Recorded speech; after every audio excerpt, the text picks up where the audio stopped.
Hello guys, and welcome to Narda Life. All things Narda, but mostly cooking. Today, I'm going to do a family favorite that actually we've been getting asked about for, I'm not gonna lie, quite some years. And we never got around to doing it, so what perfect time, right? We're gonna do Pozole Verde. And here in front of you, we have everything that you're gonna need, pretty much. So what we're gonna do, what I'm gonna use, again, you guys, anything that I use that you guys might want to, like let's just say for instance, the chicken. I'm using 2 pounds roughly, 1 pound of drumsticks and 1 pound of chicken thighs. If you wanna use breast, you can use breast. If you wanna use whatever else, you could use the whole chicken if you want. But I like to use the chicken thighs and drumsticks. I would have liked to use some breast, but this is what I had, so I'm gonna use what I have with me. Another thing I'm gonna show you guys, and it's gonna be a little, I'm gonna try to get as much in as I can. I'm gonna show you how I prepare my produce, how I clean it, and a little bit of how I chop the onion and stuff like that, because it does really matter. Okay, the ingredients you're gonna need for your pozole verde are the following. Again, like I said, you can use whatever cut of chicken you want. Today, what I'm gonna use is drumstick and chicken thigh. I got 2 pounds, 1 pound of drumstick and 1 pound of chicken thigh. You're gonna need 2 cans of hominy, white, preferably white. I like white. Queso fresco. You're gonna need a medium white onion, as much garlic as you want. I'll probably use this whole thing. Very important. This right here is the star of the show. You're gonna need a whole bunch of cilantro. You're gonna need at least 12 to 15 tomatillos. And as spicy as you want, you're gonna need serrano pepper. What I went ahead and did was I added some, darn it, what kind of chili is this? It's the skinny one, it's not serrano.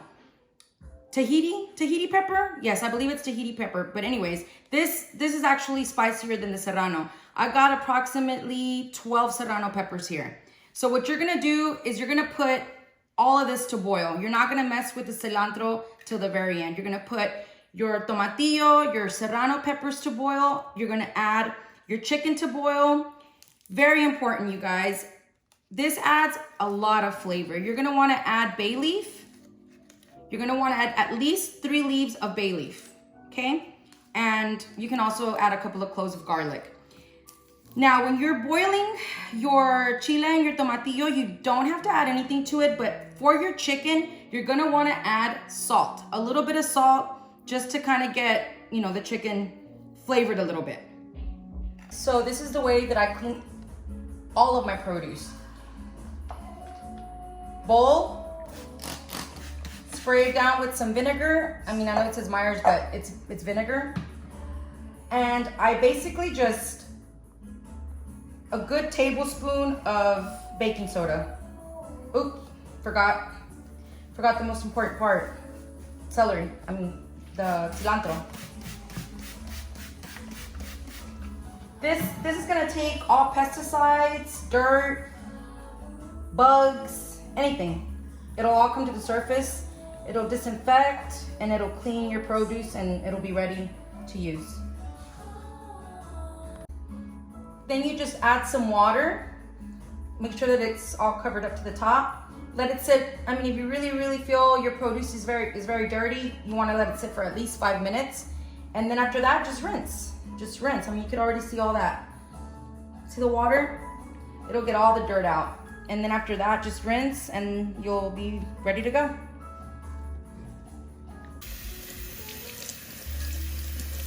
Washing off the vinegar and the baking soda. I want you guys to see the water. Look at that nastiness. Makes a difference, guys. And I'm fixing to get ready to boil these as well. And then I'll get started on chopping up. I'm gonna just rough chop the onion and the garlic because for this caldo, you really don't need to dice it in small pieces or anything like that. It just needs to be rough chopped.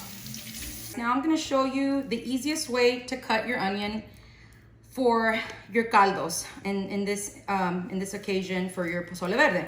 I cut the top, bottom. You're gonna slice it across, and you're gonna take the first, I usually like to take just the first 2 layers off, all of that. See, and then you're left with a nice clean onion. And then you're just gonna cut it in 4s.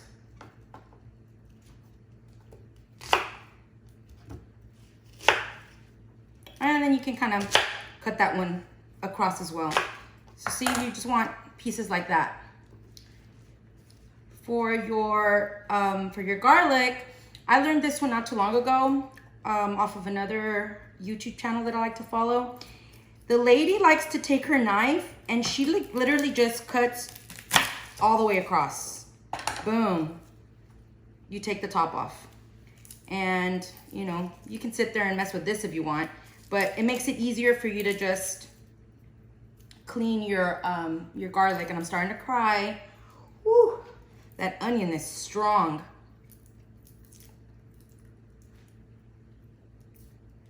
I've already put in my onion. So y'all see all of this like weird, almost egg-like looking substance on top of my pot. You want to get that stuff out. I usually have a cup and it makes it easier for me. I'm not exactly sure what it is, but I do know that my grandmother, oh, by the way, 4 garlic cloves, and then I just cut them in half. You're just gonna, boom, dump them right in. Do y'all see that? So yeah, you just wanna skim it off the top and take it out because that's yuckiness. It's just basically what the chicken's letting out. If y'all notice here, my tomatillos and my serranos, and yes, I was right, they are Tahiti peppers, these little skinny ones. I was right.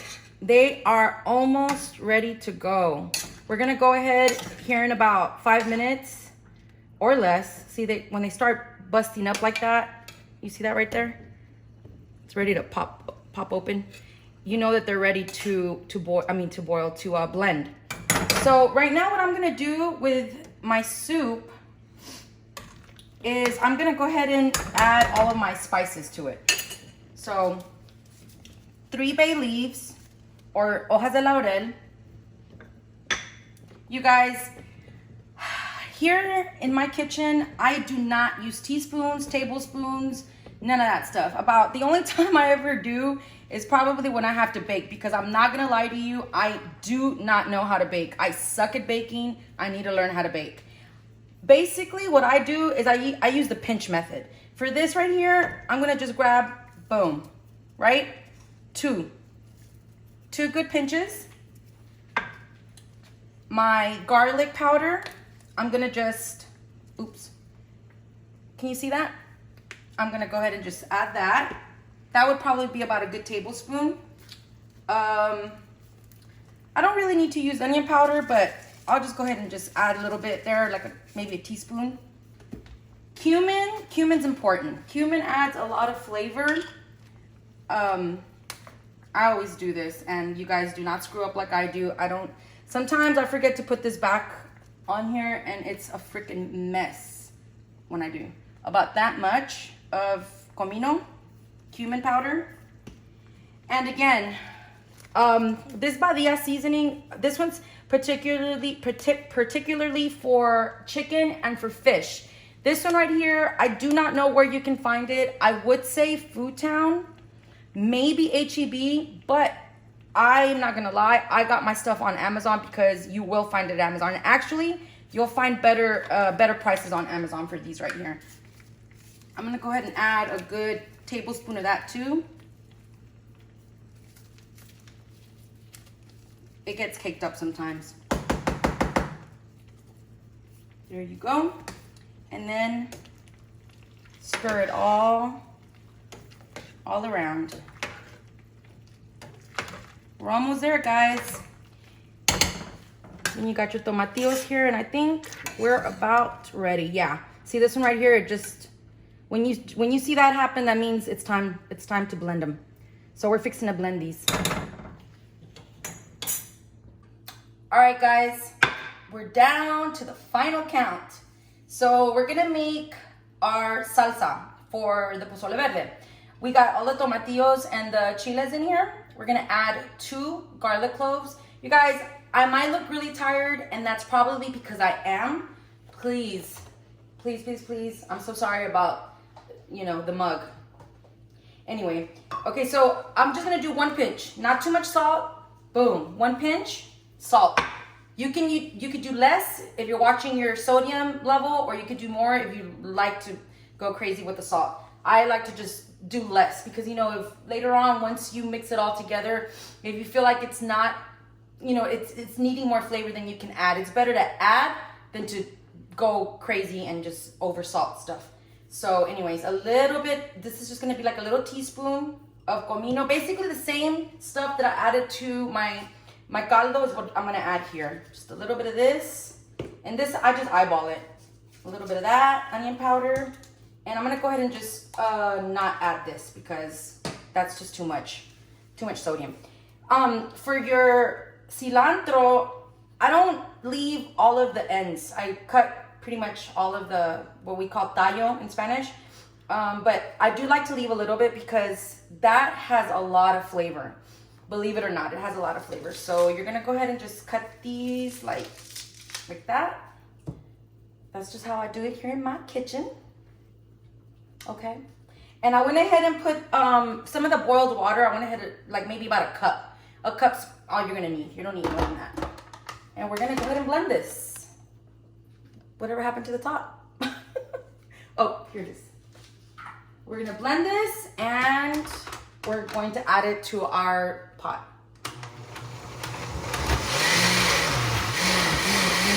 Go ahead and add a couple of tips that I think are very important to this recipe, and also things that you can eat your soup with, your pozole verde with. A lot of people like to, most of the time, people like to eat it with tostadas. Us, particularly in my family, we love eating it with tostadas. And also, you can also have either bolillo or you can do French bread. French bread, some butter, sop it up in there, delicious. Unfortunately, I couldn't get green cabbage, so I had to get purple cabbage. And I got purple cabbage because purple cabbage is very healthy for you. So, hey, you know what? No green cabbage, I got the purple cabbage. We're gonna make it work out. Cabbage is super good on top of it. So once you serve it, you add your cabbage, you're gonna add, that's where the queso fresco comes in. Can you please, director, give me the queso fresco, please? Right behind you. And the avocados, thank you. You're gonna slice up a little bit of aguacate. You're gonna cut up a couple of cubes of queso fresco, add it to the top. Delicious. Okay, this is what you're gonna do. This is really important. You're not gonna use all of this for your caldo. You're gonna use probably half. And then what you're gonna do with the rest of it is you're gonna use it as a salsa, right? You know, if you wanna make it more spicy. Some people don't like it too spicy. This one came out really spicy, guys. I'm not gonna lie, so. But I mean, once it, you know, it boils in with the rest of the chicken and stuff, I'm gonna go ahead and add it. Where is my spoon? Here, let me grab one of these.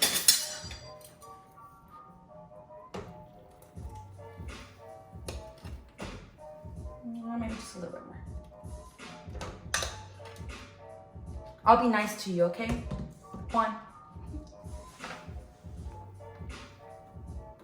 Can you zoom in on this real quick? I sure can. Thank you. Let me know when you're zooming in. You got it? All right, guys. This is basically the consistency you want. I think I used about half of it. What you could do at this point is you could taste it. You can taste it to see if just right, if it needs more salt, if it needs to be a little bit spicier for your liking, and then you can just go ahead and add more of your green salsa. Okay, one tip that I forgot to mention was your hominy. I never ever add the hominy and the water together, never. I always drain the water out of the cans and I go ahead and rinse out the hominy really well. And at the very, very end is when you want to add the hominy. Very, very end, guys. All the way to the very end is when you want to add the hominy. Because the thing what happens with hominy is it cooks really, really fast. And if you add it at the very beginning, you run the risk of it becoming super, super soft, and nobody likes that because you kind of almost want it al dente. I wanted to also mention, very importantly, once you add your salsa to the broth, to the caldo, you want to bring it to a really good boiling. Like you want it to be on high. You want this to come to a boiling rumble. And once it comes to a boil, then you want to go ahead and just put it on medium. Pozole Verde. So now that we are done, final product, these are our condiments. We are going to use today, we're going to use purple cabbage. Traditionally, we use green cabbage. Unfortunately, I was not able to get it because that's just the way it goes. So we're going to add a little bit of green cabbage. We're going to add some queso fresco.